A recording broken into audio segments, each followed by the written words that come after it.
Okay, I lost my page now. I was getting into probably sales taxes. And this is all within like Part X of constitutional law. X is how have states to tax interstate commerce. Sales tax are taxes imposed on the seller for goods of sales consummated within the state. Oh my god. They generally do not discriminate against interstate commerce. Rather, the issue usually involves whether there is a substantial nexus between the taxpayer and the taxing state, or whether the tax is properly apportioned. And there's another decision tree chart. Does the state tax affect an activity addressed by federal legislation? If yes, invalid state tax if federal law preempts the field or the state tax conflicts with the federal law. Invalid state tax if the federal law authorizes the state tax. If the answer to the previous question was no, does the state tax discriminate against interstate commerce, is the follow-up question. If yes, invalid state tax. If no, the next question in the sequence is, does the state tax unduly burden interstate commerce? For example, no substantial nexus, unfair apportionment, or no fair relationship between tax and benefits. If yes, it's still invalid. If no, it is valid. Of course, Congress has no power to authorize taxes that would violate the Constitution, for example, go beyond Congress's taxing power.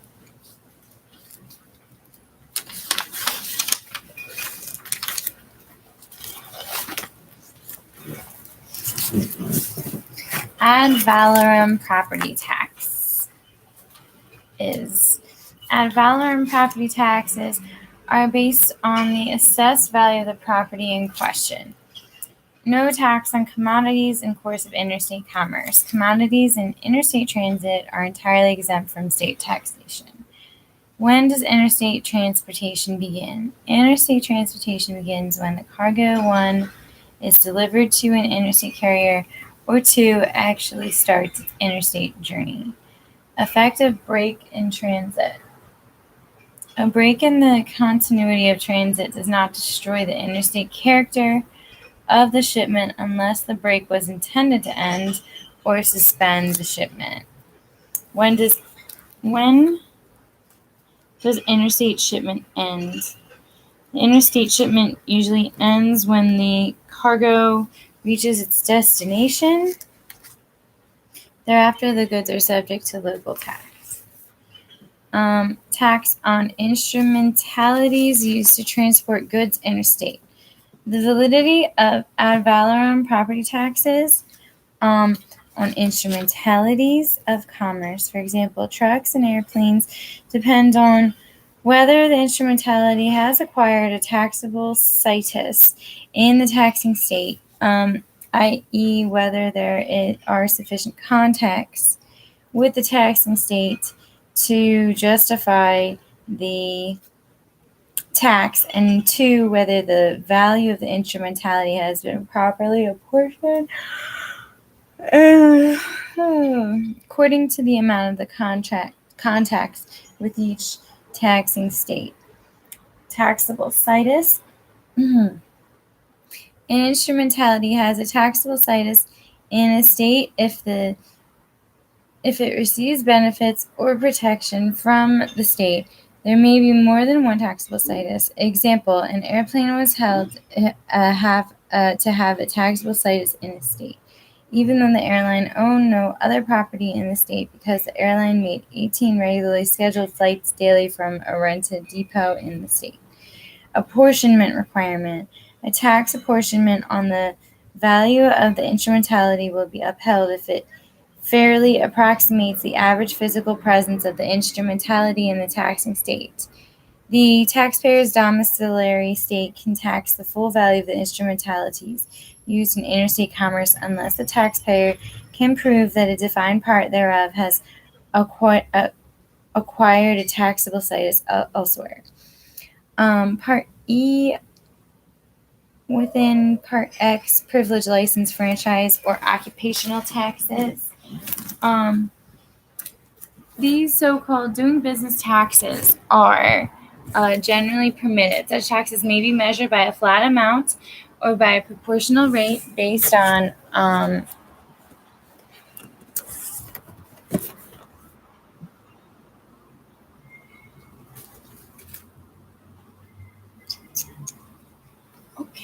based on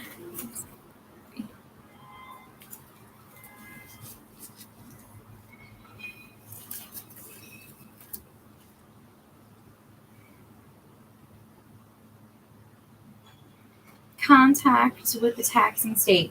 In either case, the basic requirements must be met. 1. The activity tax must have a substantial nexus to the taxing state. And 2. The state must be fairly apportioned. And 3. The tax must not discriminate against interstate commerce. And 4. The tax must fairly relate to taxes provided by the state. Example. When a question involves state taxation that affects interstate commerce, you should ask, does the question refer to any federal legislation that might forbid the state tax or preempt the field, or to authorize state taxation?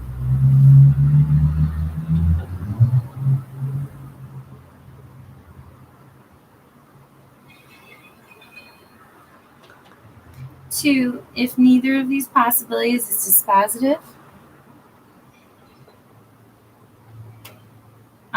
does the state tax discriminate against or unduly burden the free flow of interstate commerce? If the state tax discriminates or is unduly burdensome, unduly burden the free flow of interstate commerce. If the state tax discriminates or is unduly burdensome, no substantial nexus, unfair apportionment, and no fair relationship, it is invalid. That was a weird statement.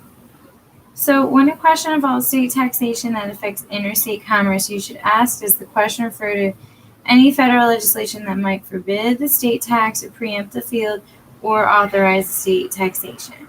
2, if neither of these possibilities is dispositive, does the state tax discriminate against or unduly burden the free flow of interstate commerce? If the state tax discriminates or is unduly burdensome, and then in parentheses it says, no substantial nexus, unfair apportionment, and or no fair relationship, comma, or end quote, or end bracket, comma, it is invalid. So there's page 25, a state taxation of interstate commerce, specific types of taxes. Use tax definition is a tax on goods purchased outside of the state but used within it. Sales tax is a tax on the sale of goods consummated within the state.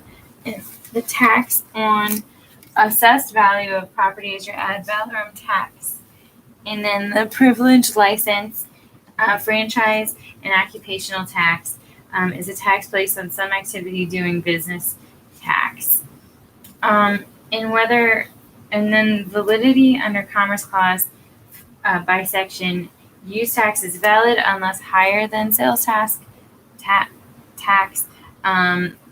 Sales tax is generally valid if there is a substantial nexus to the taxing state and the tax is properly apportioned if more than one state can tax the sale. Commodities, so for ad valorem tax, there's a difference for commodities and instrumentalities. For commodities, it's ad valorem tax is valid only if property is no longer in interstate commerce, and then instrumentalities, ad valorem tax is valid instrumentality if instrumentality has taxable situs in state and tax is fairly apportioned. Full tax by domiciliary state valid unless taxpayer can prove a defined part has acquired taxable situs elsewhere. privilege, license, franchise, and occupational tax. Tax placed on some activity doing business tax. Valid of substantial nexus to taxing state. Valid if fairly apportioned, and valid if it does not discriminate. The privilege, license, or franchise occupational tax does not discriminate against interstate commerce and fairly relates to services provided by the state.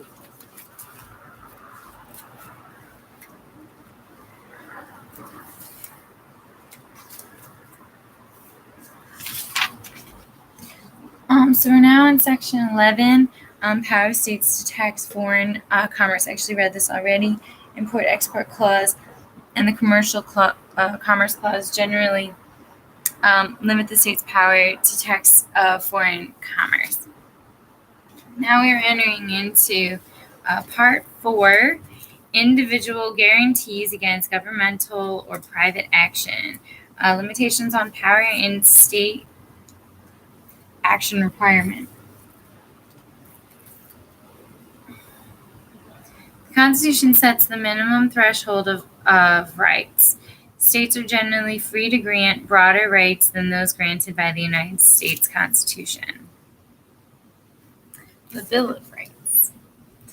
By its terms, the Bill of Rights, the first 10 amendments to the United States Constitution, limits federal power. However, the 14th Amendment Due Process Clause applies almost all provisions of the Bill of Rights to the states.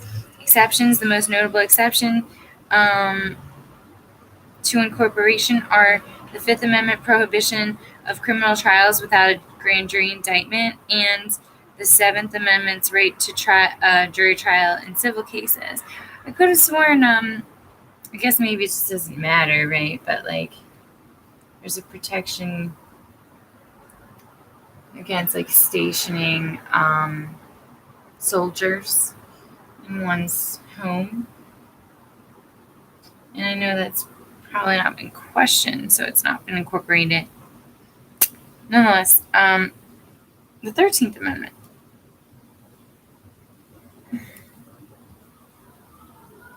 Did I say the 7th Amendment right to a jury trial in civil cases?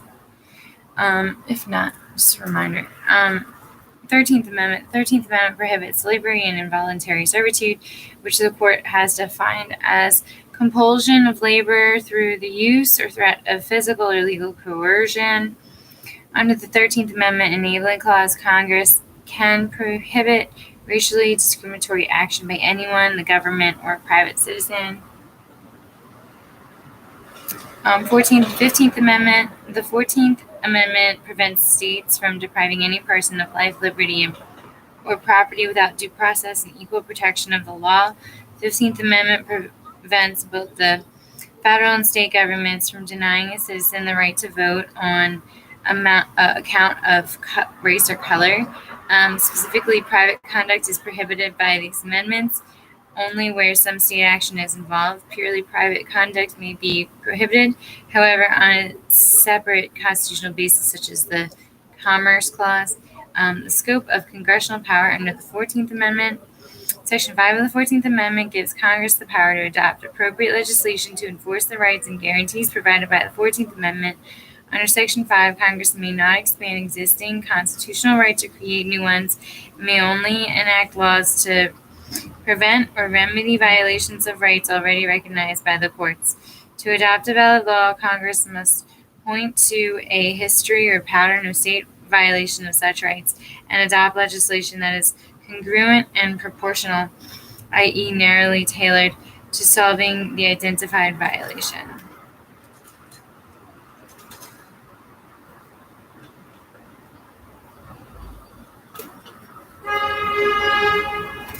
Who knew congruent and proportional meant narrowly tailored? I might have heard it once. Commerce Clause. Under the broadly construed commerce power, Congress may prohibit private racial discrimination and activities that might have a substantial effect on interstate commerce. Because almost any activity taken cumulatively might have a substantial effect on interstate commerce, the Commerce Clause is an important basis for civil rights laws. Rights of national citizenship. Congress has inherent power to protect rights of citizenship, i.e., rights to interstate travel, assemble, and petition Congress for redress. State action requirement. Congress has inherent power to protect rights of citizens. State action requirement. Because the Constitution generally applies only to government action, to show a constitutional violation, state action must be involved. Note, this concept applies to government and government officers at all levels, local, state, and federal. Note, however, that state action can be found in actions of seemingly private individuals who I. perform exclusive public functions, or Romanet 2, have significant state involvement. Exclusive public functions. Activities that are so traditionally an exclusive prerogative of the state are state action no matter who performs them. Significant state involvement facilitating private action. State action also exists wherever a state affirmatively facilitates, encourages, or authorizes acts of discrimination by its citizens.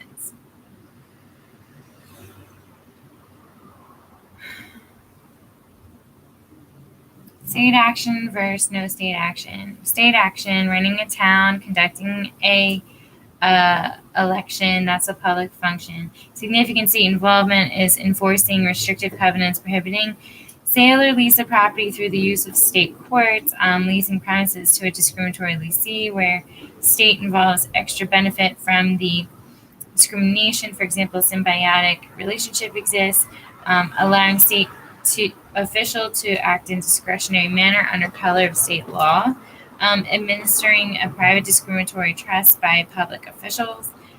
When there is no state action in a public function, this involves running a shopping mall, does not have all the attributes of a town. Holding a warehouseman's lien sale is another public function that's not considered state action. Significant state involvement where there's no state action includes a couple examples: granting a license and providing essential services to a private club, granting a monopoly as a utility, heavily regulating an industry, and granting a corporation its charter and exclusivity.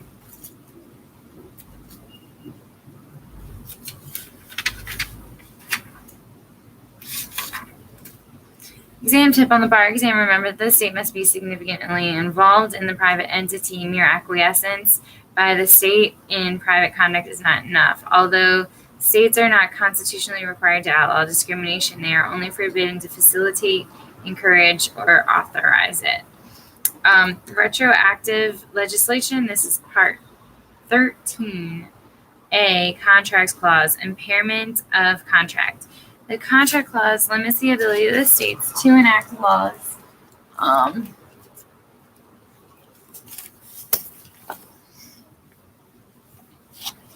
I'm dying here. Oops. To enact laws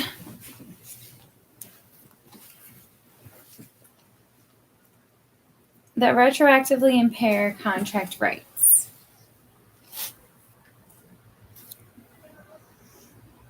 It does not affect contracts yet to be made. So, like existing contracts. I hate the fact that they use the word retroactively.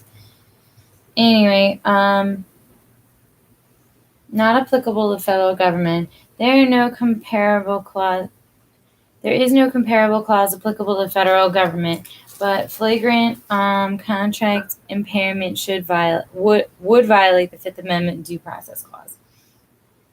Basic impairment rules: private contracts, intermediate scrutiny; public contracts, stricter scrutiny. State legislation that substantially impairs an existing private contract is invalid unless the legislation serves an important and legitimate public interest, and 2, is a reasonable and narrowly tailored means of promoting that interest. Example: imposing a moratorium on mortgage foreclosures during a severe depression did not violate the contracts clause. Public contracts, on the other hand, has a stricter scrutiny level. Legislation that impairs a contract to which a state is a party is tested by the same basic test, but the legislation will likely receive stricter scrutiny, especially if the legislation reduces the contractual burdens on the state. It's crazy that they don't say strict scrutiny; they say stricter scrutiny, and then they just say it's higher, but it's higher than intermediate, so it's like practically intermediate.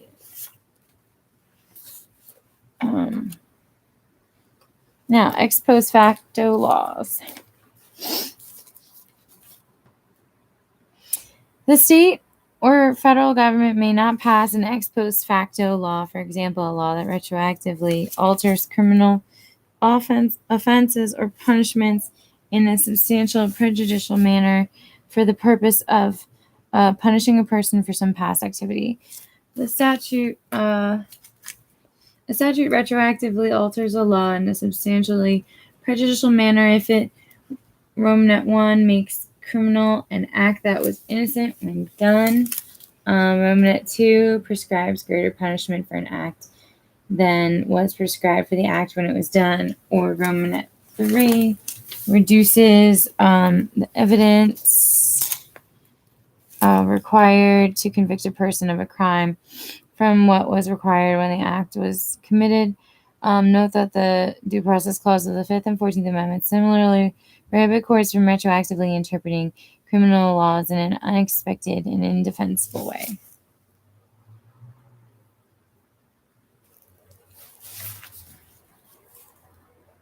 The ex post facto clauses apply only to criminal cases. Thus, the answer choice that attempts to apply these prohibitions in a civil case, example regarding a denial of a professional license, is wrong. Bills of attainder. Bills of attainder are legislative acts that inflict punishment on individuals without a judicial trial. Both federal and state governments are prohibited from passing bills of attainder. So these are legislative acts that inflict punishment on individuals without a judicial trial. And they're prohibited at the federal and state level.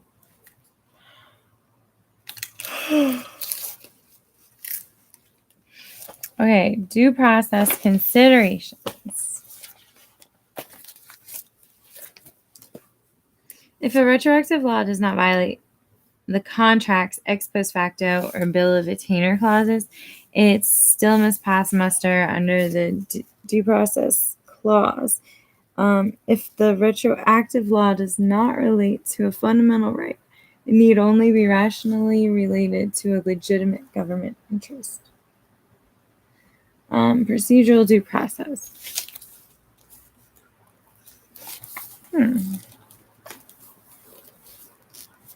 So rational basis if it's not a a fundamental right. Fantastic. Good to know. That's huge. Procedural due process is its own section. Basic principle, a fair process, example, notice and hearing, is required for a government agency to individually take a person's life, liberty, or property. Only intentional, not negligent deprivation of these rights violates the due process clause. Is life, liberty, or property being taken? Liberty. The term liberty is not specifically defined. It includes more than just freedom from bodily restraints. For example, it includes the right to contract and to engage in gainful employment. A deprivation of liberty occurs if a person loses significant freedom of action or is denied a freedom provided by the Constitution or a statute. Property includes more than personal belongings and realty, but an abstract need or desire for or a unilateral expectation of a benefit is not enough. There must be a legitimate claim or entitlement to the benefit under state or federal law.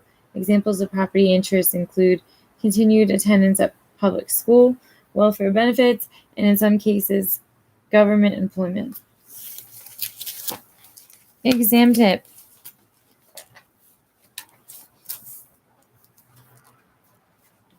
At one time, due process protected a right, but not a privilege. This distinction has been rejected by the court. Thus, the answer that uses the terminology right versus privilege should be discarded as a red herring. The proper terminology is entitlement. What type of process is required? The type and extent of required procedures are determined by a three-part balancing test that weighs the importance of the interest to the individual, the value of the specific procedural safeguards to that interest against the government interest in fiscal and administrative policy. Presumably fair procedures and an unbiased decision maker will always be justified. Notice and chance to respond before termination of the liberty or property interest is usually required. That's property, liberty, and property interests usually require pre-notice, notice, and a chance to respond. Due process rights are subject to waiver. As a general rule, due process rights are presumably subject to waiver if the waiver is voluntary and made knowingly.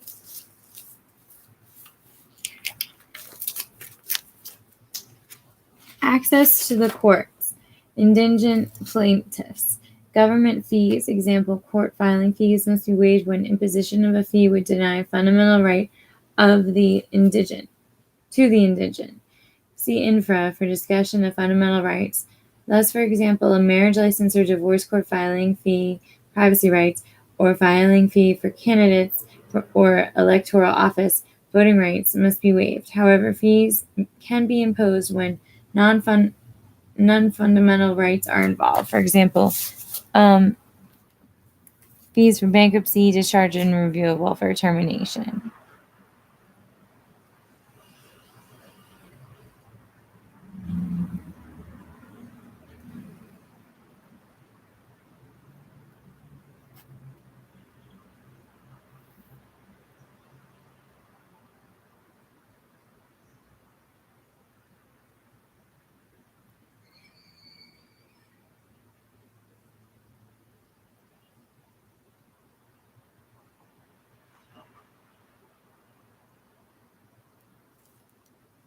I don't remember what I was going to underline in that sentence. It was about fees? Oh.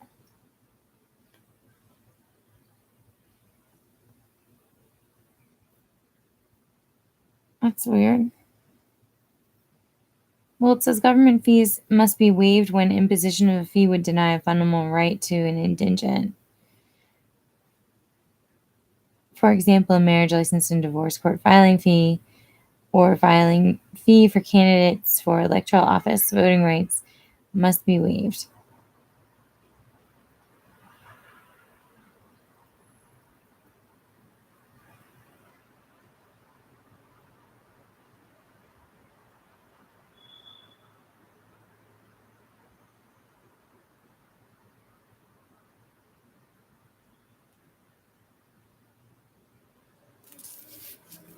I just can't remember what I wanted to say about that.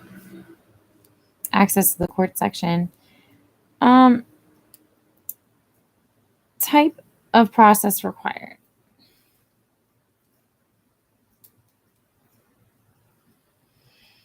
Interest involved, process required. Commitment to mental institution. Adults, prior notice and prior evidentiary hearing except in emergency. Children, prior screening by neutral fact finder. Parental consent alone is not sufficient. Welfare benefits, prior notice and prior evidentiary hearing. Disability benefits, prior notice and opportunity to respond, and subsequent evidentiary hearing. Public employment, tenured or termination only for cause, generally prior notice and opportunity to respond in subsequent evidentiary hearing. Public education, disciplinary suspension, or academic dismissal. Prior notice and opportunity to respond. No formal evidence hearing required. Prior evidentiary hearing, exception, breathalyzer test, suspension statutes. And prior notice and prior evidentiary hearing is the process required for the termination of the parent's custody rights. And for civil forfeitures, prior notice and evidentiary hearing for real property, subsequent notice and hearing for personal property. Those are processes required. They're pretty big, actually. Detention of citizen enemy combatants. Subsequent notice and a meaningful opportunity to contest the factual basis for detention before the neutral decision maker. So we come to section 15 about the takings clause.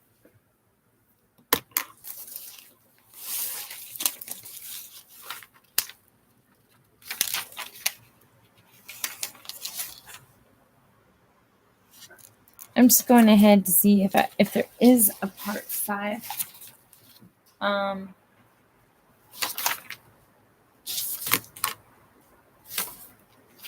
Why? Because we're going to be taking this right through to substantive process and equal protection, going into those suspect classifications, quasi-suspect, other classifications, before fundamental rights.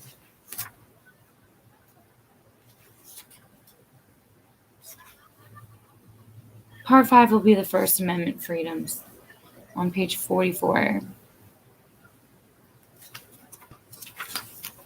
I don't think we go much further than 60. So that'll be another recording. I wanted to try to reserve some of my energy for other testing opportunity. Where are we? Did we just get to fundamental? No, we didn't get to fundamental rights. We're still way back on page 30. The takings clause.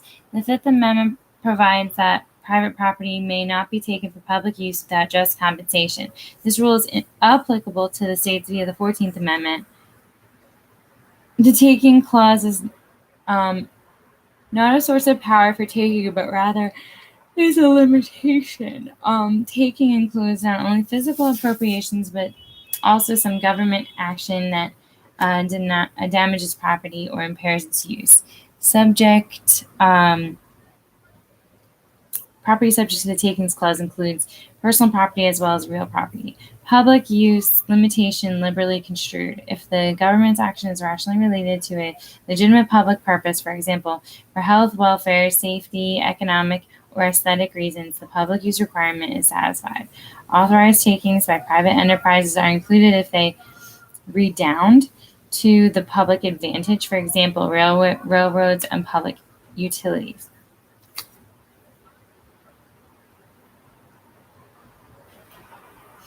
Takings versus regulation.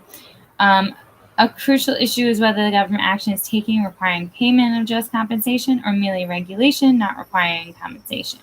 There is no clear-cut formula for making this determination, but the following general guidelines apply. Actual appropriation or physical invasion. And actual or physical appropriation of the property will almost always amount to a taking. Even a temporary appropriation or physical invasion may constitute a taking. Exception is emergency situations. Use restrictions. Denial of all economic value of land. Taking. If a government regulation denies a landowner of all economic use of his land, for example, a regulation prohibiting any building on the land, the regulation amounts to a taking unless principles of nuisance or property law make the use prohibitable. Temporary denials of all economic use. Temporarily denying an owner of all economic use of a property does not constitute a per se taking.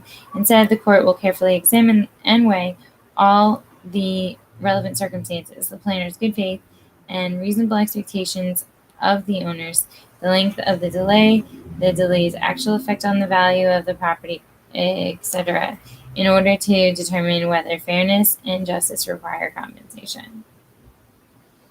Decreasing economic value balancing test.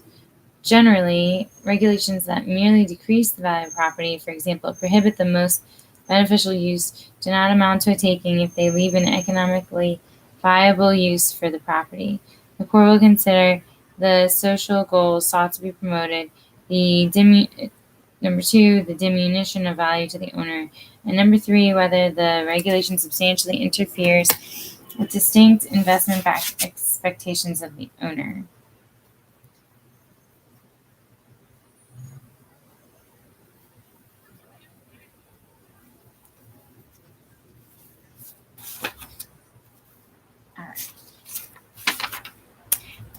So here's some examples of a taking versus a regulation. If the government action is condemning a land to build a highway, it's a taking. Or creating public access easement on private property is a taking. Abolishing inheritance rights is a taking. Zoning ordinances that merely prohibit the most beneficial use of the property, that's regulation. Ordering destruction of diseased trees is a regulation, and landmark ordinances is a regulation. Building development permit dedication requirements. Municipalities often attempt to condition building or development permits on a landowner's conveying title to all or part of the property to the government, or 2, granting the public an easement to access the property, known as exactions. These conditions constitute a taking unless 1, the government can show that there is essential nexus between the condition and the proposed development, i.e., the condition relates to a legitimate government interest, and 2, the adverse impact of the proposed development is roughly proportional to the loss caused to the property owner from the forced transfer. Moreover, the Supreme Court has found a taking not only where the land was in fact dedicated in contravention of the above requirements, but also where the landowner was denied a permit for refusing to dedicate land under a government request that was in contravention of the above requirements.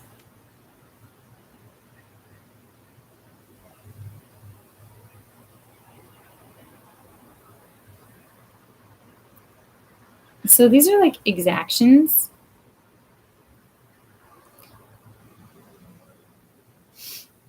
They would not be a taking if the government can show there's essential nexus between the condition and the proposed development. The adverse impact of the recent development is roughly proportional to the loss caused by the property owner from the forced transfer. Moreover, the Supreme Court has found a taking not only where land was in fact dedicated in contravention of the above requirements, but also where the landowner was denied a permit for refusing to dedicate land under a government request that was in contravention of the above requirements. Remedy: inverse condemnation. When a government acts under the power of eminent domain to take property for public use, it will condemn the property and pay the owner just compensation. For example, fair market value of the property taken, when property is taken by occupation or regulation without condemnation proceedings. When property is taken by occupation or regulation without condemnation proceedings, the landowner can bring an action for inverse condemnation. Okay, inverse condemnation.